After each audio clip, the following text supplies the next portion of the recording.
Om Shanti. This is the Sakar Murli of the 7th of February 2024.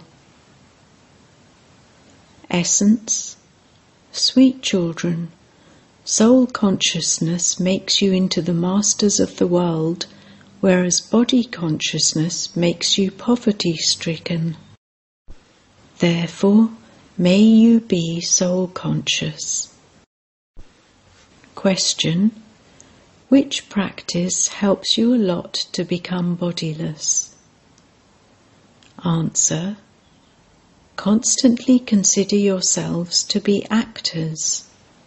Just as an actor takes off his costume as soon as his part is over, in the same way, you children also have to practice this. As soon as you finish performing your acts, take off your costumes, bodies, and become bodiless. Continue to practice being brother souls. This is an easy way to become pure. By looking at the bodies, there are criminal thoughts. Therefore, may you be bodiless. Om Shanti. The Father sits here and explains to you children, because you have become very senseless. This was also explained to you 5,000 years ago, and you were also taught how to perform divine acts. You went into the deity religion, and then, according to the drama plan, you continued to take rebirth. Your degrees decreased, and you have now reached the stage where there are practically nil degrees remaining, because this is the Tamo-Pradhan kingdom of Ravan. Before this kingdom of Ravan, everything was at first Sato-Pradhan.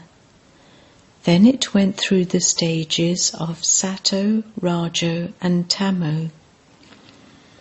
It has now become completely Tamo-Pradhan.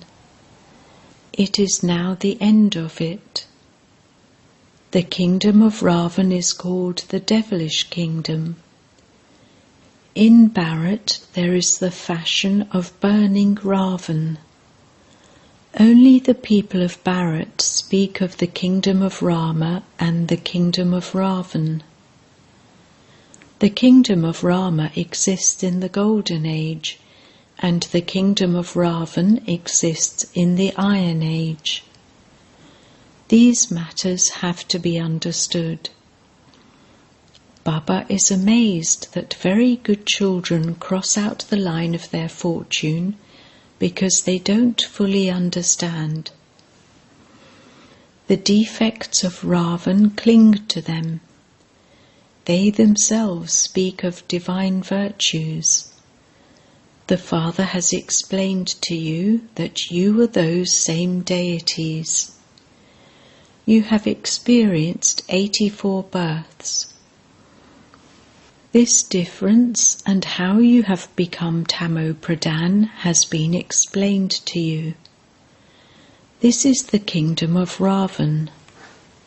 Ravan is the greatest enemy and has made Bharat poverty-stricken and Tamo-Pradhan. There aren't so many people in the kingdom of Rama. There is just the one religion there. Here there is the influence of evil spirits over everyone. There are the evil spirits of anger, greed and attachment.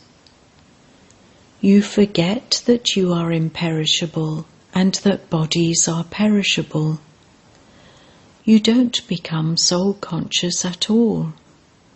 There is a lot of body consciousness. There is the difference of day and night between body consciousness and soul consciousness. Soul conscious deities become the masters of the whole world. By becoming body conscious, they have become poverty-stricken. Bharat was the golden sparrow. They speak of this, but they don't understand the meaning of it. Shiv Baba comes to make your intellects divine. The Father says, "Sweetest children, I make you into the masters of the world." This Lakshmi and Narayan were the masters of the world. Did you ever hear who gave them their kingdom? What deeds did they perform that they claimed such a high status? It is a matter of karma. When people perform devilish deeds, those deeds are sinful. In the Golden Age, deeds are neutral. There is no account of karma there. The Father explains, because of not understanding, people cause a lot of obstacles. They say that Shiva and Shankar are one and the same. However, they show Shiva alone as the incorporeal one, whereas they show Shankar with Parvati, and so the activities of each are different.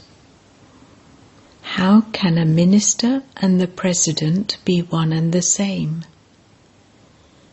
The status of each is completely different. So how could Shiva and Shankar be one and the same like they say? You know that those who are not going to become part of the community of Rama will not understand this. The devilish community will defame you and create obstacles because they have the 5 vices in them. The deities are completely viceless. They have such a high status. You now understand that you were so viceless. All are born through vice. Sannyasis too have to take birth through vice. They then take up renunciation. These things do not exist in the Golden Age. Sannyasis do not understand the Golden Age. They say that the Golden Age exists all the time, just as they say that Sri Krishna is present everywhere and that Radha is present everywhere. There are so many opinions and innumerable religions. The divine directions that you are now receiving continue for half a cycle. You are the mouth-born creation of Brahma, and you then become part of the clan of Vishnu, and then the Moon Dynasty. Those two are called dynasties, whereas it is said, the Brahmin clan. This cannot be called a dynasty. There is no kingdom here. Only you understand this. Only some amongst you also understand this. Some don't reform themselves at all. They have one evil spirit or another. There are the evil spirits of greed and anger. There are no evil spirits in the Golden Age. Deities exist in the Golden Age. They are very happy. It is the evil spirits that cause sorrow. The evil spirit of lust causes sorrow from its beginning through the middle to the end. You have to make a lot of effort here. This is not like going to your auntie's home. The Father continues to tell you, if you consider yourselves to be brothers and sisters, there cannot be criminal vision. Courage is needed for everything. Some say, if you don't want to get married, get out of this house. Therefore, courage is needed. You also have to check yourselves. You children are becoming multi-million times fortunate. all of this is going to be destroyed. Everything is going to turn to dust. Some continue to move along with very good courage. Some have courage and then fail. The Father continues to explain every situation to you. However, if you don't do anything, it is understood that you don't have full yoga. The ancient Raj Yoga of Bharat is very well known. It is only by having this yoga that you become the masters of the world. This study is your source of income.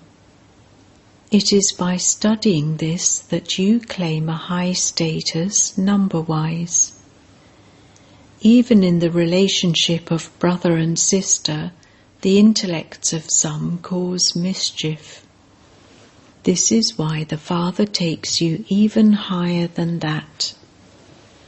Consider yourselves to be souls. Also consider others to be brother souls. If we are all brothers, there cannot be any other vision. When you look at a body, there are criminal thoughts. The Father says, "Children, may you be bodiless. May you be soul conscious. Consider yourselves to be souls. Souls are imperishable. Once you have played your part through a body, you then have to become detached from that body. Those actors complete their parts and change their costumes. You too now have to take off your old clothes and wear new ones. At this time, souls are Tamo-pradhan and bodies are also Tamo-pradhan. Tamo-pradhan souls cannot go into liberation. Only when they become pure can they go there. Impure souls cannot return home. It is a lie when they say that so-and-so merged into the Brahm element. Not a single one can go there. It is as though a genealogical tree is created there. It remains there just like that. Only you Brahmin children know this. They have not mentioned the name of Brahmins at all in the Gita. That one explains that he enters the body of Prajapita Brahma. Therefore, adoption is surely needed. Those Brahmins are vicious, whereas you are viceless. While becoming viceless, you have to tolerate many assaults. By looking at the name and form, many have bad thoughts. Even with the relationship of brother and sister they fall. They then write, "Baba, I have fallen. I have dirtied my face." The Father says, "Wonderful. I said, live as brother and sister, and you then act wrongly again. There then has to be very severe punishment received for that. In fact, when someone does something bad, he is put in jail. The Bharat that I established was so pure that its very name was Shivalaya. None have this knowledge in them. All the scriptures, etc., are the physical paraphernalia of the path of devotion. In the Golden Age, all are in salvation, and this is why they don't need to make effort. Here, everyone is making effort for liberation and salvation because they are in degradation. They go to bathe in the Ganges. But would the water of the Ganges give them salvation? Would it make them pure? They don't know anything at all. You too are number-wise. Some don't understand this themselves, and so what would they explain to others? This is why Baba doesn't send them anywhere. You continue to sing, Baba, when you come, I will follow your directions and become a deity. Deities reside in the golden and silver ages. Here it is mostly the vice of lust that people are trapped in. They cannot stay without the vice of lust. It is as though they inherit that vice from their mother and father. Here you are receiving your inheritance from Rama. You are receiving an inheritance of purity. There is no question of vice there. Devotees say that Sri Krishna is God. You show him as someone who takes 84 births. Oh, but God is incorporeal. His name is Shiva. The Father explains to you so well. He also has mercy. He is merciful. You children are so good and sensible. You have a lot of splendor. Those who have the powers of knowledge and yoga in them attract others. Those who are well educated receive very good respect. Those who are uneducated don't receive respect. You know that all are the devilish community at this time. They don't understand anything at all. The contrast between Shiva and Shankar is absolutely clear. That one is in the incorporeal world, and this one is in the subtle region. How can both be the same? This is a Tamo-Pradhan world.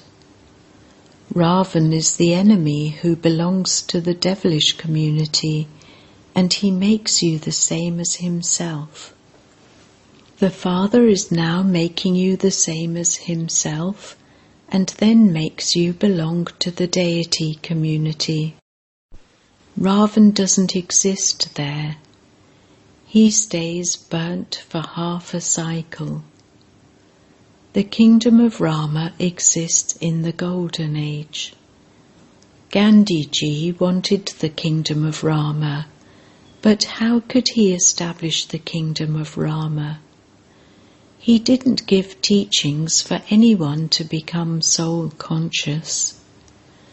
Only the Father says at the confluence age, may you be soul conscious.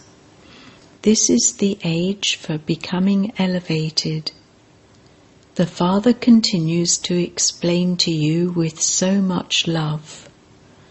You should repeatedly remember the Father with so much love. Baba, it is your wonder. We had such stone intellects, and you are now making us so elevated. We will only follow your directions. We will not follow the directions of anyone else. At the end, everyone will say, the Brahma Kumars and Kumaris are following divine directions. Baba tells you such good things. He gives you the introduction of the beginning, the middle, and the end, and also reforms your character. Acha?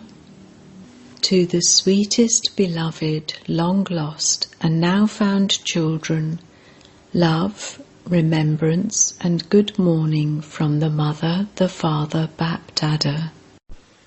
The spiritual father says Namaste to the spiritual children, and the spiritual children say Namaste to the spiritual father. Essence Vedana. 1. In order to make your vision pure and clean, do not look at the name and form of anyone. Practice becoming bodiless. Consider yourself to be a soul and speak to your brother soul. 2. In order to receive respect from everyone, imbibe the powers of knowledge and yoga. Become full of divine virtues. Do service by improving your character. Blessing, may you be soul conscious, and instead of being illness conscious, settle your karmic accounts in happiness. Everyone's body is now old, and so each one has one or another small or big illness. However, if your body affects your mind, you would be doubly ill and become illness conscious. Therefore, do not let your mind have any thoughts of illness, and you will then be called soul conscious. Never be afraid of any illness. Just take a little fruit in the form of medicine and bid farewell to the illness. Settle your karmic accounts in happiness. Slogan: to experience every virtue and power means to be an embodiment of experience. Om Shanti.